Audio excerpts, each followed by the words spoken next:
1941. L'armée allemande envahit l'Europe.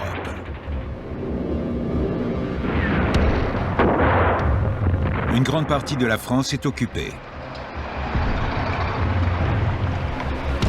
À Paris, l'armée allemande est aux commandes. Les opposants politiques au régime national-socialiste qui se sont réfugiés ici craignent pour leur vie. Le social-démocrate Rudolf Hilferding est l'un d'entre eux. Ministre des Finances de la République de Weimar en 1929, il s'exile quand Hitler arrive au pouvoir. Les sociaux-démocrates en exil sont paniqués. À l'intérieur du Reich, il n'y a pratiquement aucune opposition au régime nazi. Depuis l'exil, Hilferding contribue à l'élaboration de rapports secrets sur l'Allemagne nazie. En 1937, il conclut. Pour les rares d'entre nous qui ont conservé des liens d'amitié étroits, la vie est devenue un enfer. Par moments, certains d'entre nous perdent complètement espoir.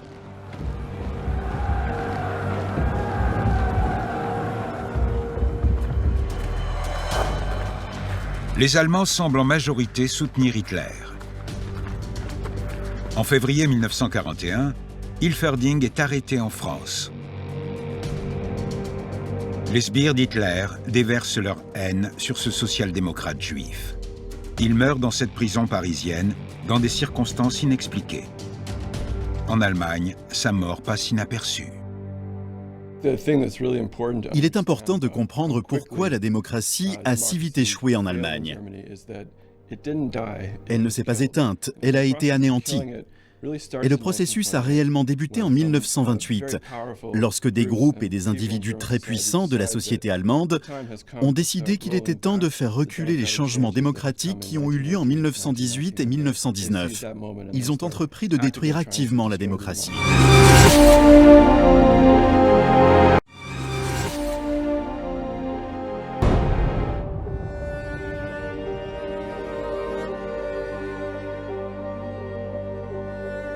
2 mai 1941.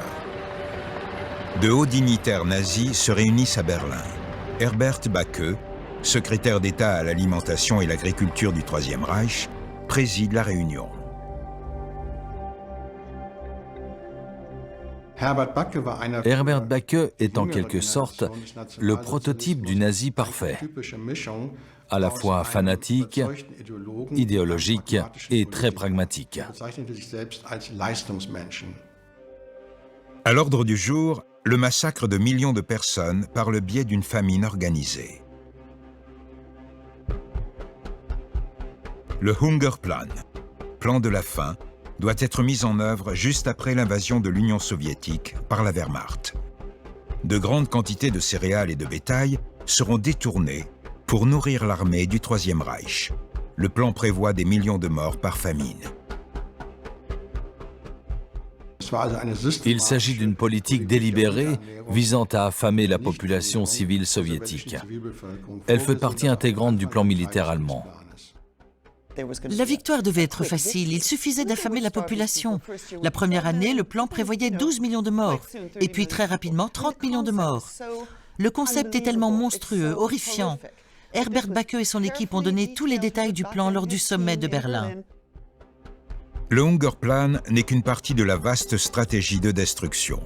Les fermiers allemands doivent remplacer des populations entières de Russes et d'Ukrainiens, transformant l'Est en Lebensraum allemand, un espace vital ethniquement nettoyé. Cela a été méticuleusement planifié. Les colonies allemandes devaient s'étendre de la Crimée jusqu'à Leningrad. Une occupation massive pour créer un nouvel empire. Une vision qu'Hitler expose à ses généraux dès 1933. Quelques jours après son élection, Hitler a profité d'un discours devant tous ses généraux pour leur dire « On peut germaniser un sol, mais pas un peuple. Ce dernier doit être remplacé par des Allemands. » Il s'agit d'un plan en plusieurs étapes. Une conquête militaire au cours de laquelle le Hungerplan prévoit d'affamer la population soviétique pour faire place ensuite à un programme de colonisation allemande. Le Hungerplan est l'un des éléments de l'invasion planifiée de l'Union soviétique. En le mettant à exécution, la Wehrmacht choisit d'enfreindre toutes les lois de la guerre. Le pire est à venir. Presque tout le monde au sein de l'administration militaire nazie est mis au courant de ce plan de la fin. Ce n'est pas du tout un secret, au contraire. C'est la politique officielle de l'armée allemande et elle le revendique. Les portes de l'enfer sont désormais grandes ouvertes.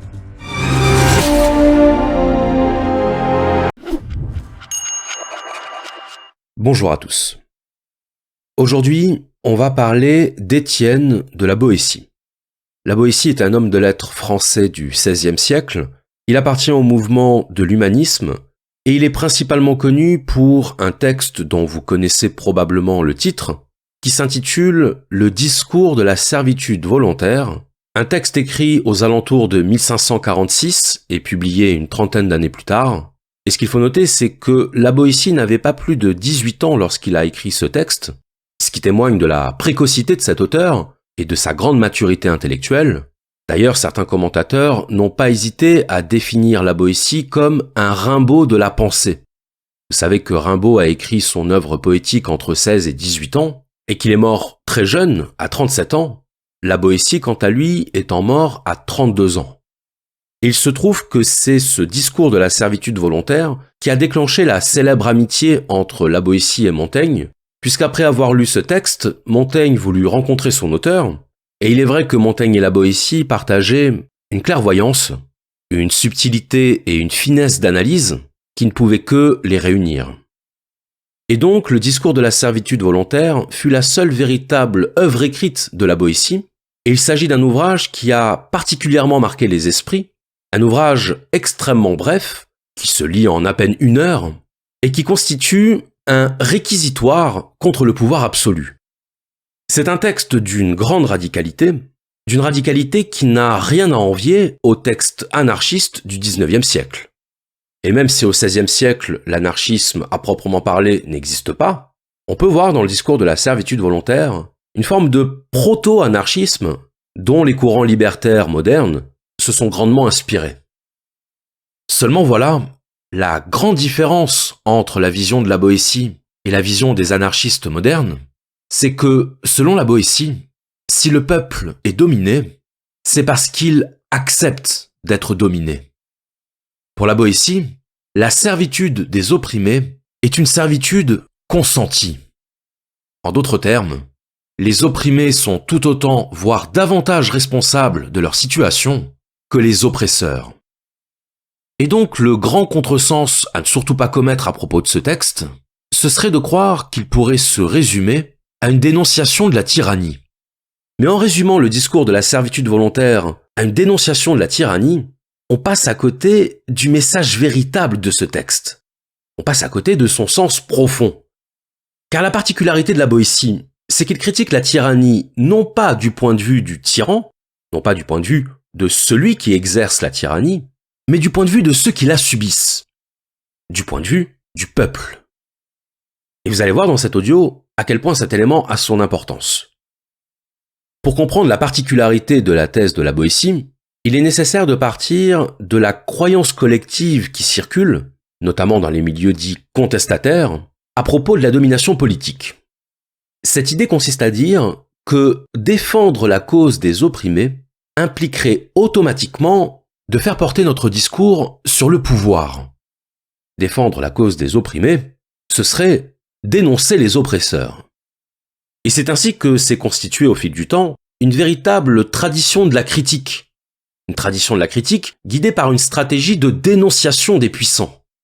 Dénonciation des puissants, de leurs privilèges, de leur mépris à l'égard des catégories populaires, si bien qu'on a intériorisé l'idée que le problème à l'origine de tous nos maux, c'était nos dirigeants. Le paradigme contestataire, c'est la vision du monde dans laquelle on impute aux dirigeants politiques la responsabilité de l'asservissement des catégories populaires. Et là, je suis certain que beaucoup d'entre vous, en entendant ces mots, vont se dire « Bah oui, c'est normal. S'il y a des dominés, c'est parce qu'il y a des dominants. Et si les dominés souffrent de leur situation de domination, la faute en revient aux dominants. À qui d'autre ? Eh bien, si vous pensez ça, sachez qu'il s'agit là d'un point de désaccord fondamental avec la thèse de la Boétie. Pour la Boétie, les responsables de la domination ne sont pas les dominants, les responsables de la domination, ce sont les dominés. En d'autres termes, le problème de la domination, c'est nous. Alors voilà une allégation qui ne fait pas du tout plaisir à entendre, et qui fait d'autant moins plaisir à entendre que nous sommes conditionnés à ne pas vouloir l'entendre. Nous ne sommes pas conditionnés à vouloir entendre que la responsabilité de la domination revient aux dominés. Nous sommes au contraire conditionnés à penser que si nous sommes dominés, c'est de la faute du dominant. Et que s'auto-attribuer la responsabilité de notre domination, c'est ajouter l'injure à l'injustice. Et c'est la raison pour laquelle le discours de la servitude volontaire est un texte choc. Un texte radical, au sens étymologique, radical signifiant qui prend les choses à la racine. Et la racine, c'est ce qui est enfoui dans les profondeurs. Or, il est enfoui dans les profondeurs de notre esprit une croyance indéracinable dans la responsabilité des dirigeants de la domination des opprimés. Ce qu'accomplit la Boétie dans son discours, ce n'est rien moins que le déracinement de cette croyance originelle. Et donc, si on veut comprendre la démarche de la Boétie, il faut comprendre que, contrairement à la plupart des porte-paroles des opprimés, la Boétie ne cherche pas un objet de complainte. Il ne cherche pas un coupable extérieur. Parce que reprocher à l'oppresseur d'être un oppresseur, ça ne fait pas avancer la cause des opprimés. Et parce qu'il ne dépend pas de nous que le pouvoir veuille nous opprimer. Ce qui dépend de nous, c'est d'accepter ou non d'être des opprimés. Et là, on retrouve en filigrane le précepte des stoïciens. Le précepte qui nous recommande de nous soucier uniquement de ce qui dépend de nous et de ne pas nous soucier de ce qui ne dépend pas de nous.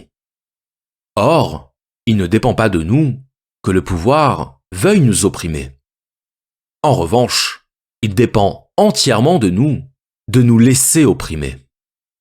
Alors oui, c'est très confortable d'avoir un coupable à désigner. Ça permet de se décharger de la responsabilité de la situation qu'on subit. Mais la question est-ce que c'est rendre service au peuple que de lui faire croire qu'il n'a aucune influence dans la situation qu'il subit? Est-ce que c'est rendre service au peuple que de continuer à pointer un responsable du doigt, alors même que cette condamnation n'aura aucun effet sur la situation objective du peuple? Désigner le pouvoir comme coupable de la servitude du peuple, ce n'est ni rendre service au peuple, ni lui rendre hommage. Car alors, c'est nier aux individus leur pouvoir d'autodétermination. C'est considérer les individus comme des êtres sans puissance et sans volonté. Et c'est là que se trouve la véritable injure. L'injure de l'infantilisation. L'injure de la déresponsabilisation. De la déshumanisation. Il y a donc un point de rupture absolument fondamental entre le proto-anarchisme de la Boétie et le pseudo-anarchisme démagogue et victimaire. Celui qui ôte au sujet dominé toute capacité d'autodétermination. Et qui préfère dénoncer le bafouement des droits qu'inciter à la prise en charge de soi. Parce que la Boétie n'est pas là pour dire aux méchants qu'ils sont méchants. Il est là pour dire aux victimes des méchants qu'ils ne sont pas des victimes. Que s'ils sont des victimes, c'est parce qu'ils le veulent bien. Et qu'aussi longtemps qu'ils se poseront en victimes, ils resteront des victimes. Aussi longtemps qu'ils se poseront en victimes, ils repousseront le moment de s'affranchir de leurs conditions de dominés. Parce que dénoncer, c'est bien beau, mais qu'est-ce que ça apporte dans les faits? À part l'autosatisfaction de se dire qu'on fait partie des opprimés, à part le confort de la bonne conscience couchée en position fétale, quelle amélioration obtient-on dans la pratique? La réponse est simple. Aucune. Et c'est là toute la quintessence du discours de la servitude volontaire, la responsabilisation. La responsabilisation des opprimés plutôt que la culpabilisation des oppresseurs. Parce qu'on aura beau retourner le problème dans tous les sens, aussi longtemps qu'on attendra des oppresseurs qu'ils cessent d'être des oppresseurs, on restera des opprimés. L'oppresseur n'est pas oppresseur par accident. Il n'est pas oppresseur involontairement. Il est oppresseur parce qu'il veut l'être. Et donc toutes les tentatives pour faire prendre conscience à l'oppresseur que ce qu'il fait est injuste n'auront aucune conséquence sinon de lui confirmer que les opprimés ne cherchent pas à se libérer. La seule conséquence de la dénonciation de l'oppresseur, c'est la confirmation du pouvoir de l'oppresseur. Et vouloir culpabiliser l'oppresseur d'être un oppresseur, c'est lui envoyer un message très clair. C'est lui dire qu'il a gagné. La réalité, selon la Boétie, c'est que si nous sommes dans un état de servitude, c'est parce que nous consentons à l'être. Si nous sommes esclaves, c'est parce que nous voulons être esclaves. Vouloir être esclave, ça ne veut pas forcément dire le vouloir consciemment. On peut vouloir quelque chose sans admettre qu'on le veut, sans l'assumer. Et de fait, vous trouverez assez peu de personnes pour vous dire qu'elles sont heureuses de vivre dans la servitude. L'expression de servitude volontaire sonne évidemment comme un oxymore. Et pour bien comprendre le propos de la Boétie, il est indispensable de préciser ce qu'est la servitude volontaire et ce qu'elle n'est pas.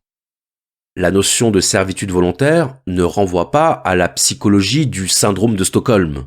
Le syndrome de Stockholm correspondant à l'attachement de la victime à son oppresseur, plus précisément à la sympathie consciente de l'otage pour son geôlier. La servitude volontaire dont parle la Boétie, ce n'est pas le désir de servitude. Mais, à bien y songer, c'est peut-être quelque chose d'encore plus grave. La servitude volontaire, c'est l'abandon de sa liberté en échange d'un confort psychologique. La servitude volontaire, c'est trouver un intérêt à se soumettre. Et il y a plusieurs intérêts à se soumettre au pouvoir. Le premier intérêt, c'est ce qu'on pourrait appeler l'intérêt pratique, et que la Boétie appelle l'habitude. Pour la Boétie, la première cause de la servitude, c'est l'habitude. C'est parce que nous sommes éduqués à l'obéissance que la servitude est devenue pour nous une sorte de seconde nature. Autrement dit, c'est la dimension culturelle de l'être humain qui lui a fait accepter la servitude comme une condition normale d'existence. L'acceptation de la servitude n'est pas liée à un tempérament naturel des hommes. La Boétie explique bien que le tempérament naturel des hommes les porte à la liberté, mais parce que nous sommes des êtres culturels, parce que nous sommes des êtres qui superposent à leur nature originelle une seconde nature, nous acceptons que notre liberté soit bridée dès lors que nous y sommes habitués depuis l'enfance. Et en expliquant la servitude par l'habitude, la Boétie va à l'encontre de l'hypothèse généralement avancée pour expliquer la soumission des hommes à l'autorité, à savoir la peur. Pour la Boétie, la peur n'est pas l'origine de la servitude. La peur serait un motif suffisant pour obéir si les dirigeants étaient nombreux et lourdement armés. Ce qui est d'ailleurs le cas dans les dictatures militaires, dans lesquelles l'obéissance est bel et bien obtenue par la peur. Mais quand le souverain est seul, tandis que le peuple est constitué de millions d'individus, l'explication par la peur ne suffit plus. Il faut qu'il y ait quelque chose d'autre. Il faut qu'il y ait un moteur interne de la servitude. Il faut que la servitude soit consentie. Et l'habitude a ce pouvoir de nous faire accepter ce que nous n'accepterions pas naturellement. L'habitude a le pouvoir, nous dit la Boétie, de nous apprendre à avaler le venin de la servitude sans le trouver amer. En d'autres termes, c'est la capacité d'adaptation de l'homme qui le rend enclin à accepter sa servitude. Mais il faut évidemment préciser que si l'habitude est la cause de la servitude, elle n'en devient en aucun cas une excuse. Comme il l'écrit, les années ne donnent jamais le droit de mal faire. Ce n'est pas parce que l'on a été habitué depuis l'enfance à obéir que l'obéissance devient une vertu. Ce n'est pas parce que l'on s'est habitué à ce que notre liberté soit bridée que l'on a raison de laisser notre liberté être bridée. Le deuxième intérêt à la soumission au pouvoir, c'est celui que j'évoquais précédemment, à savoir l'intérêt psychologique. Autrement dit, le confort intellectuel de pouvoir se positionner en victime de l'oppression, et ainsi d'avoir à sa disposition un coupable à désigner. Avoir un coupable à désigner, c'est ne plus porter le poids de la responsabilité de notre condition. C'est avoir entre les mains un joker de libération mentale.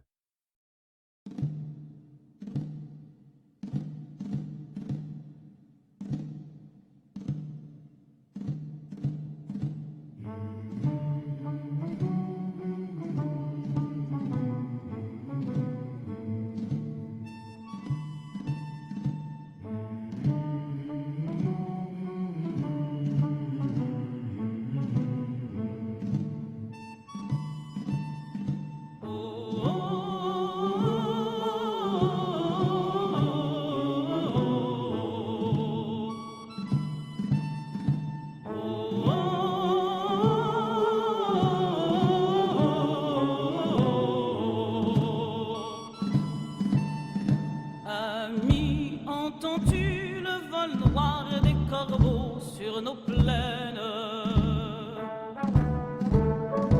Ami, entends-tu ces cris sourds du pays qu'on enchaîne? Oh, et partisans, ouvriers et paysans, c'est l'alarme. Ce soir, l'ennemi connaîtra le prix du sang et des larmes.